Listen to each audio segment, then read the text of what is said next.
இப்போ ட்ரெண்டிங்கில இருக்க இந்த ஸ்டீவ்டு சிக்கன் சாண்ட்விச் வேற லெவல் டேஸ்ட். நீங்க இன்னும் ட்ரை பண்ணலனா உடனே ட்ரை பண்ணி பாருங்க.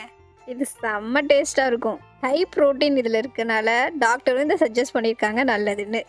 சாண்ட்விச் பண்ணுறதுக்கு இட்லி பாத்திரத்தில் தண்ணி சேர்த்துட்டு சூடானதும் சிக்கன், பூண்டு, பவுலில் 2 முட்டையும் உடச்சி சேர்த்துக்கலாம். அதோட 3 வரமிளகாயும் சேர்த்துட்டு மூடி போட்டு எல்லாத்தையும் நல்லா வேக வச்சு எடுத்துக்கலாம். இப்போ வெந்த முட்டையை எடுத்துட்டு மிக்சர் ஜாரில் சேர்த்துக்கலாம்.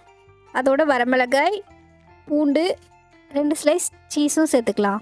கூடவே உப்பு, மிளகுத்தூளையும் ஆட் பண்ணிக்கலாம்.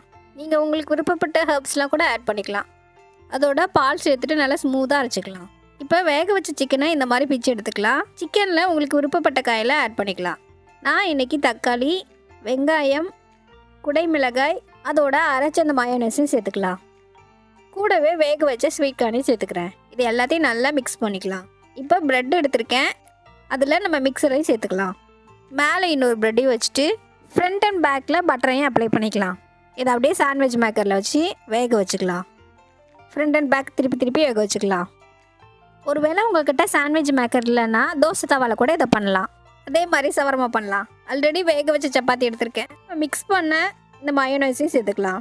கூடவே உங்களுக்கு விருப்பப்பட்ட காயும் ஆட் பண்ணிக்கலாம். நான் வெங்காயம், தக்காளி, கேரட்டும் சேர்த்துருக்கேன்.